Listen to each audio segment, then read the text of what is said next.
দর্শক আজকে দেখেন লাস্ট 2 উইকসের ব্রিটিশ পলিটিক্স দেখেন, হেলথ সেক্রেটারি রিজাইন করলো, ড্যামেজিং কমেন্ট দিল, it's not a nice man, উনি কিন্তু ইমিগ্রেন্টসদের পক্ষের মানুষ না, কিন্তু সে কি ইনসাল্টিং কথাবার্তাগুলা বলল। আরো তো আপনারা দেখলেন যে কি ক্যাবিনেট মেম্বাররা কি ধরনের নাথিং ইজ ওয়ার্কিং। আমাকে রিসেন্টলি একজনে বলল, ভাই আপনি তো তাজ ভাই লিগেল মানুষ, আপনিও কথা বলেন, আপনার কথা আমরা শুনি, কিন্তু ওই প্রাইম মিনিস্টার এটা কিতা এর মুখো কিতা তুষার সিন্নি ঢুকাইল নিস, মানে পিতা মুখে ঢুকানো নিছে। সে কি ধরনের ব্যারিস্টার, সে কি ধরনের কেসি, তার মুখের মধ্যে কোনো লিডারশিপের কোনো কারিজমাই নাই। তাজ ভাই ফ্রাস্ট্রেশনটা একটু বলি। তাজ ভাই, আপনার 18-19 বছরের মেয়ে বুঝতে পারছে, 23-24 বছরের ছেলে বুঝতে পারছে, তারা 14-15 বছর বয়সে বুঝে নাই। 19 বছরের একটা মেয়ের যখন বুঝ আসে, 23 বছরের একটা ছেলের যখন বুঝ আসে, রাষ্ট্র কিন্তু তখন দায় নিতে হয়। এই রাষ্ট্রের স্বাস্থ্য ঠিক নেই। আপনার বাড়িতে চুরি হয়েছে, আপনার অফিসে চুরি হয়েছে, পুলিশের খবর নাই। আপনার এক ক্লায়েন্টের বউ অভিযোগ করেছে মেন্টাল ডেথ, 14 গাড়ি পুলিশ এসে অ্যারেস্ট করছে। আপনার কর্মচারীর অফিস থেকে মোবাইল চুরি হয়েছে, রাস্তা থেকে মোবাইল চুরি হয়েছে, আপনার কর্মচারীকে পিটায় মোবাইল নিয়ে গিয়েছে, আপনার কর্মচারীর গাড়ি চুরি হয়েছে, আপনার গাড়ি চুরি করতে আসছে দল বেঁধে, নেইবার মানা করতেছে, পুলিশ আসে না। আপনার অফিসে চুরি হয়েছে, আমি দৌড়ায় দৌড়ায় যে ভিডিও আনতেছি, আমাকে এক লোক বলে তুমি পাগল নাকি, তুমি আর তার সাথে প্রথম সাসপেক্ট, অফিসের টাকা মেরে দিয়েছে, ইন্স্যুরেন্সের টাকা পাবা। এই যখন রাষ্ট্রের অবস্থা, ওটাকে আমি প্রথম রাষ্ট্র বলছি, উন্নত রাষ্ট্র বলছি, বিশ্বের শাসনকারী যে রাষ্ট্রের সূর্যের ডুবতটা সেই রাষ্ট্র বলছি। তাজ ভাই, মানবিক মর্যাদা কোথায়? নাগরিকের জীবনের অধিকার কোথায়? জীবনের নিরাপত্তা কোথায়?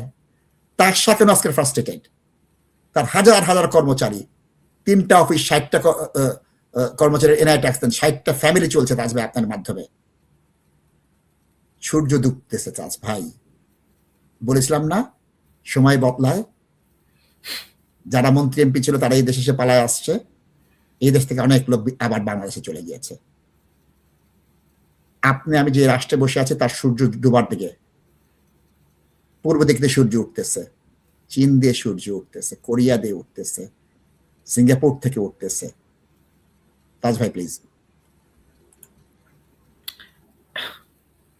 দর্শক দেখেন, জাস্ট পুলিশের কথাটাই বলি। আজকে এই দেশে মানুষ বয়ে এনএইচএস এ যায় না, অ্যাক্সিডেন্ট ইমার্জেন্সিতে মানুষ যায় না, এই ওয়েটিং এর ডোরে। ওখানে ডাক্তার নাই, প্রপার ট্রিটমেন্ট নাই।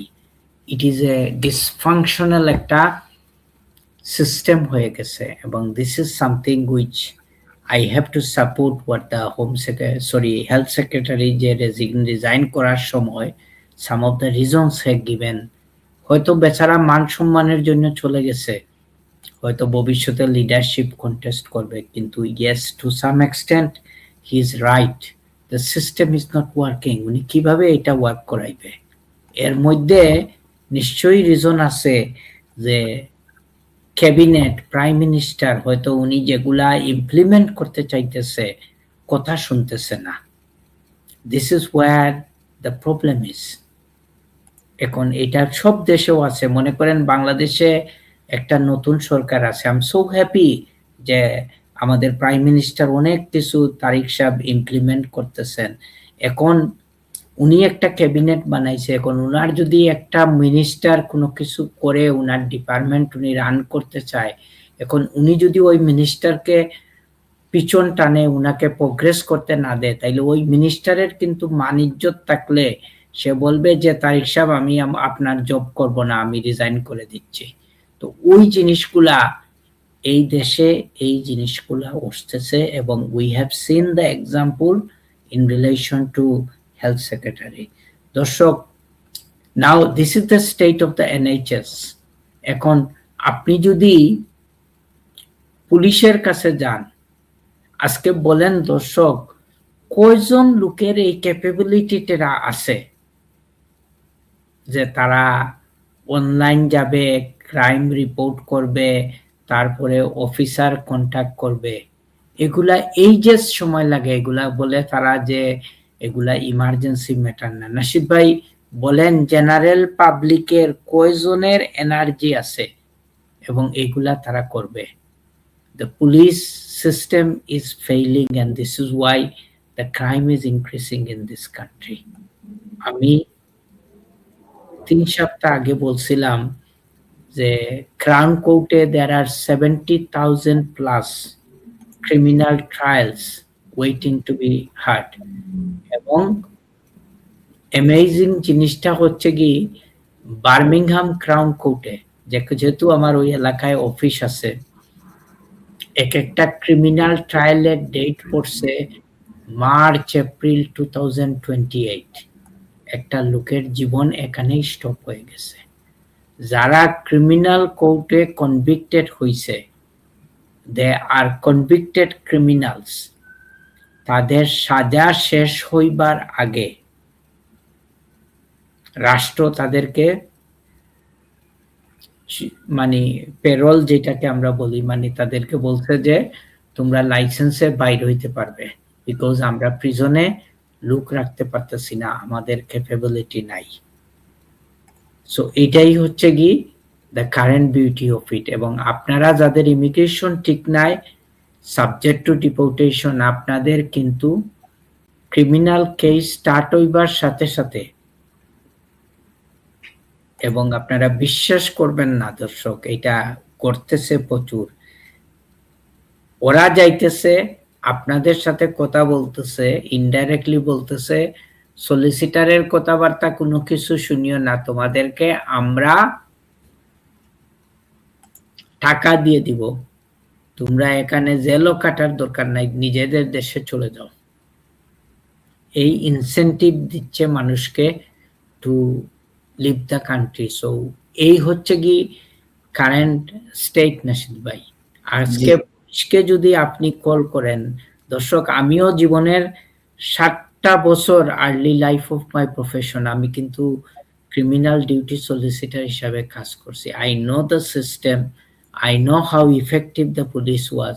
কিন্তু আজকে আইনের প্রতি সম্মান করে আমি বলতেছি, এই সিস্টেমের উপর আমার ফেইথ উঠে গেছে।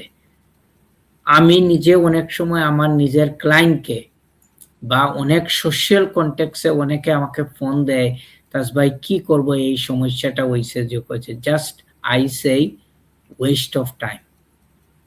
আমার একটা, আপনি আমার গাড়ির ইনসিডেন্ট বলছেন, so everybody was telling me what happen. আমার ঘরের সামনেই দর্শক আমার রেঞ্জ রোভার ওরা উঠাই নিয়ে যেতে চাইছিল, they broken the whole system, it cost me nearly 5,000 pounds to fix it. আমাকে সবাই বলছে রিপোর্ট করো, পুলিশ আসছে, it was just waste of time. রাস্তায় সিসিটিভি সবকিছু আছে, despite chasing many times, there is no response, they are too busy. Nashid ভাই বলছে আমার অফিসের সিস্টেম, আজকে যদি আমি একটা সলিসিটার্স ফার্মের মালিক হয়ে with this background and standing, আমি যদি আমার নিজের পার্সোনাল ম্যাটারটা যদি আমি মুভ করাইতে না পারি, সাধারণ পাবলিক কি করতে পারবে? নাশিদ ভাই, এটা লজ্জার ব্যাপার, লজ্জার ব্যাপার। একটা পুলিশ আমার একটা স্টাফের কাছ থেকে স্টেটমেন্ট নিছে, সো আমার সলিসিটার সে সাথে সাথে বুঝে গেছে যে ওর অভিজ্ঞতা কতটুকু। তো আমাকে সে পরে এই স্টোরিটা আমাকে বললো, সে বলল ওই অফিসারকে, আমার কাছে তো লাগে যে তোমার ইংরেজিও ঠিক নাই, তোমার অভিজ্ঞতাও ঠিক নাই। তখন সে বলে, চোখের দিকে তাকাইয়া আমার স্টাফকে বলে যে তুমি কি বলতেছো? তো সে বলল তুমি পারবাই না আমার স্টেটমেন্ট নিতে, আমি লিখে দেই তোমাকে, ওইটা তুমি পরে চেক করে যেখানে তুমি অ্যামেন্ডমেন্ট দরকার অ্যামেন্ডমেন্ট করে ওইটা আমাকে পাঠাই দিও, আমি সাইন করে দিয়ে দিব, কারণ তুমি ওই স্টেটমেন্ট নেওয়ার তোমার ক্যাপাসিটি নাই, আমি দেখতে পারতেছি। These are the police officers on the street at the moment and they are dealing with our life. Similarly, NHS Nigel Farage quite rightly সে বলছে যে কেন আমাদের ডাক্তারগুলা চলে যাচ্ছে, আমরা হোল্ড করে রাখতে পারতেছি না কেন, বিকজ গভর্নমেন্টের পুর পলিসি। নাশিদ ভাই, অফকোর্স আপনি যদি ইনসেন্টিভ দেন, আপনি ওই ডাক্তারগুলা এখানে ধরে রাখতে পারবেন, টাকা দেন, লুক আফটার করেন, এরা এখানে থাকবে, এরা এদেশের মানুষকে সার্ভ করবে। That goes back to nasheed ভাই আর্লিয়ার এক্সাম্পল। নাসিব ভাই বলছে, তাজ ভাই দীর্ঘদিন আপনি আমার বন্ধু, আপনার সাথে আসি, আমরা একসাথে কাজ করি, আপনি কি করবেন আমি যদি এটা করি? আমি বললাম আমি এটা ডিপলি চিন্তা করব, এখানে দেখবো এক্স্যাক্টলি কি হয়েছে, আপনাকে হয়তো আমি সুযোগও দিব because of this long standing relationship. কিন্তু আমরা পারতেছি না, আমাদের পলিটিশিয়ানরা এই জিনিসগুলা ফেল করতেছে। নাসিদ ভাই, আজকে কেন আমাদের কোয়ালিফাইড ডাক্তাররা এখান থেকে চলে যাবে? why they are not interested to work in NHS? So দর্শক, এইসব ইঞ্জিনিয়ার যাচ্ছে, অ্যাকাউন্টেন্ট যাচ্ছে, টিচার যাচ্ছে, কে যাচ্ছে? সলিসিটর চলে যাচ্ছে তাজ ভাই, আপনি সলিসিটর পান না কেন? পুলিশ হচ্ছে গিয়ে আমাদের সিকিউরিটি দিবে, সেফটি দিবে, কিন্তু কেন কেন আজকে এইটা নাই? দর্শক, আমি যে জায়গায় বসে কথা বলতেছি, এই জায়গায় এক সময় কিন্তু it was very well known place in London, কিন্তু আমার পিছনে বিরাট বড় একটা পার্ক আছে, ওখানে আজ থেকে হয়তো 20 বছর আগের গল্প বলতেছি, একটা ইনসিডেন্ট ঘটলে পুলিশ কল করলে উইদিন এ মিনিট পুলিশ চলে আসতো। এখনো এখানে কিন্তু অনেক খারাপ ইনসিডেন্ট ঘটে রাতের বেলা, ওরা গেট টেট ভেঙে ফেলে, অনেক অ্যান্টি সোশ্যাল অ্যাক্টিভিটিস হয়, কিন্তু অনেক সময় আমার ওয়াইফ বলে পুলিশকে কল করো, বাচ্চারা বলে, তো আমি বলি যে what is the point, it's just a West of time. এখানে জীবনের স্টোরি বলতে বলতেই লাইফ শেষ, so people will settle this way. So দর্শক, অ্যাজ নাশিদ ভাই সেড, সূর্য ডুবতেছে এই দেশের সূর্য ডুবতেছে, এবং চায়না, কোরিয়া, অন্যান্য ইউরোপিয়ার দেশের সূর্য উঠতেছে, কিন্তু আমরা বেঁচে British citizen, we are affected, আমাদের বাচ্চারা affected. So please think this very carefully. এবং ভয়ানক অবস্থা আসতেছে ইমিগ্রান্টসদের জন্য, এবং এগুলার এন্ড রেজাল্ট কি হবে we do not know. Some of the crazy policy will come ahead, and I think in the last, নাসিব ভাই এই কথাটাই আমি বলতে চাচ্ছি, I know we are running out of the time.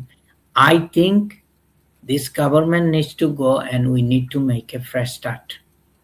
এবং এখানে কনজারভেটিভ লেবারের বড়াডুবি হবে, এবং এইসব এক্সট্রিমিস্ট পার্টিগুলা কিন্তু এইসবের অ্যাডভান্টেজ দিবে, এবং despite knowing this risk, I think we need to make a fresh start. Thank you.